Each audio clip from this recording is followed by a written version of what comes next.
হ্যাঁ গাইস, আসসালামু আলাইকুম। ইটস তানভীর ইসলাম। তো বরাবর মতো চলে আসলাম। আমি এখন মূলত দেখাবো আপনাকে কিভাবে মাইক্রোসফট এক্সেল পরিবর্তে আপনারা কীভাবে মাইক্রোসফট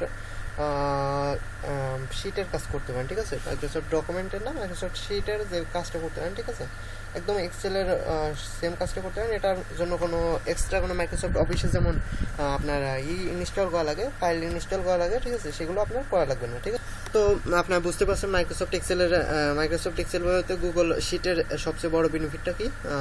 এটার জন্য কোনো সফটওয়্যার ইনস্টল করা লাগবে না, তবে ইন্টারনেট কানেকশন অবশ্যই থাকা লাগবে। ইন্টারনেট কানেকশন না হলে কিন্তু এটা আপনার হবে না। তো এখানে আপনি যেটা ধরুন, এখানে এসে গুগল শিটস এটা লিখে সার্চ করবেন। ঠিক আছে, গুগল শিটস লিখে সার্চ করার পর এখান থেকে যে গুগল শিটসের এটা চলে আসবে www.googlesheets.com। এখান থেকে try shits for go to shits. ঠিক আছে, এখান থেকে আপনি সাইন ইন করে নিতেন। এখান থেকে ট্রাই শিটস ফর যেটাই করবেন একটাতে ক্লিক করলে হচ্ছে। ঠিক আছে, গো টু শিটসে গেলে এখান থেকে আপনার শিটসে একটা পেজ চলে আসবে। ঠিক আছে, এখান থেকে আপনি ইচ্ছা করলে এখান থেকে যে কোনো ধরনের শিটস নিতে পারেন।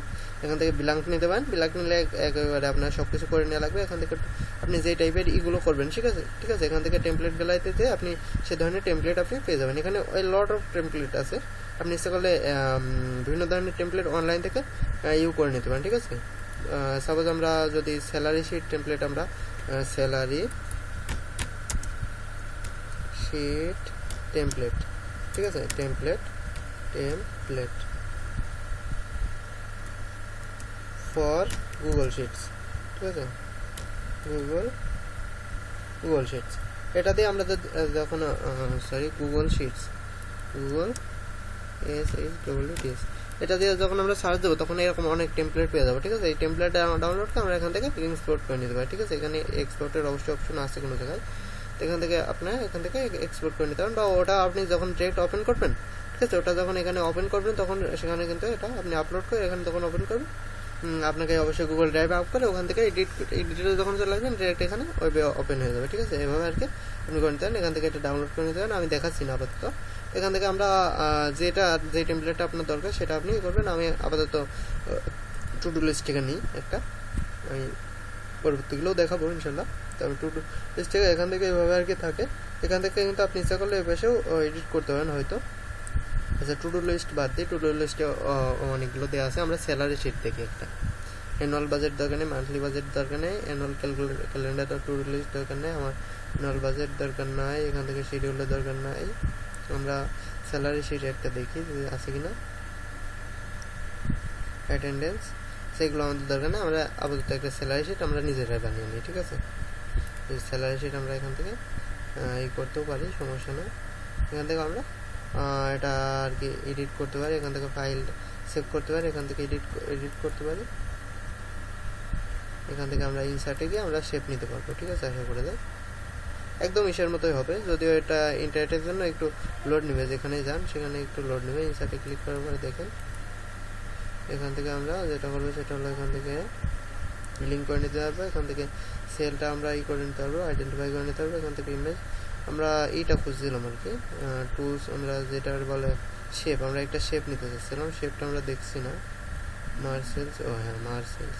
আমরা এটা আমরা জাস্ট সিলেক্ট করি, গট ইট। তো এখান থেকে আমরা এটা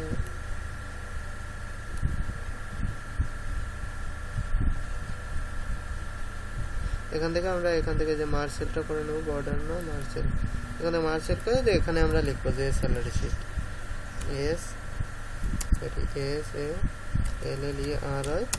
SALLERISHWT শিট, এটা আমরা সিলেক্ট করবো। ঠিক আছে, লেখাটা সিলেক্ট করে এখান থেকে আমরা বোল্ড করে দেবো, এবং আমরা এটা টেক্সট কালার না আমাদের দরকার, এটা আমাদের বড় করে দেবো। ফন্ট সাইজটা আমরা অনেক বড় করে দেবো অবশ্যই। এটা আমরা ইচ্ছা করলে লিখেও দিতে পারবো। সেক্ষেত্রে আমরা সাপোজ আমরা 50 দিয়ে দেখি, এটা আমাদের আরও দরকার। সরি, কন্ট্রোল দিয়ে এটা আমরা 100 দিয়ে দেখি না, 100। এটা দেখতে পাচ্ছি এটা কিন্তু পারফেক্টলি এখন চলে আসছে। ঠিক আছে, একদম শেপে অ্যাডজাস্ট হয়ে গেছে, যদিও না অ্যাডজাস্ট হয় নাই। তো এটা আর একটু ছোটো করার দরকার। যদি অ্যাডজাস্ট হয় না সেক্ষেত্রে আমরা এটা আমরা 60 দিয়ে দিই। এবার মেবি অ্যাডজাস্ট হবে, তাও তো অ্যাডজাস্ট হয় নাই। এখান থেকে আমরা 60 দিয়ে যখন এটা এবার দেখতে পাচ্ছি আমরা কিন্তু মানে মোটামুটি অ্যাডজাস্ট হয়েছে। তো সেক্ষেত্রে এটা আমরা একটু ছোটো করে বা বড়ো করে দিলে আমরা এটা আরও অ্যাডজাস্ট হচ্ছে, তো সেটা আমাদের দরকার নেই। তো এখান থেকে এভাবে আর কি আপনি করতে পারেন। এখান থেকে আপনি ডাটা দিলে এখান থেকে সব কাজই করতে পারেন। এখান থেকে 5 ইন্টু তখন 8 দেবেন, তখন কিন্তু হবে না, কিন্তু আপনি যখন এখানে এর আগে একটা ইয়ে দিয়ে দেবেন, ইকুয়াল সাইন দিয়ে দেবেন, দেখেন ইকুয়াল দিয়ে আপনি যখন দেবেন তখন দেখেন এটা 40 হয়ে গেছে। ঠিক আছে, আশা করি বুঝতে পারছেন। তবে আপনি এখান থেকে মাইক্রোসফট এক্সেলের সব কাজই করতে পারেন মাইক্রোসফট এক্সেলের গুগল শিট থেকেই। এটা অল্টারনেটিভ একটা বিষয়, তবে একেবারেই পুরো এইটা করা যাচ্ছে না অনলাইন ভার্সন থেকে। মোবাইল ভার্সন থেকে অনেক কাজ করা যায়। এটা একটু এটা মনে করতে পারেন, এটা আপনি অনলাইনে সাইন করে রাখতে পারেন, যাতে আপনি এখান থেকে কম্পিউটারে যা এডিট করেন সেটা আবার ল্যাপটপে পেয়ে যাবেন। তো আশা করি বুঝতে পারছেন। ধন্যবাদ সবাইকে আমাদের ভিডিও দেখার জন্য। পরবর্তী ভিডিও দেখার আমন্ত্রণ জানিয়ে এখানে শেষ করছি। আমাদের চ্যানেলটি সাবস্ক্রাইব না করে থাকলে অবশ্যই সাবস্ক্রাইব করে দেবেন। ধন্যবাদ সবাইকে। আসসালামু আলাইকুম।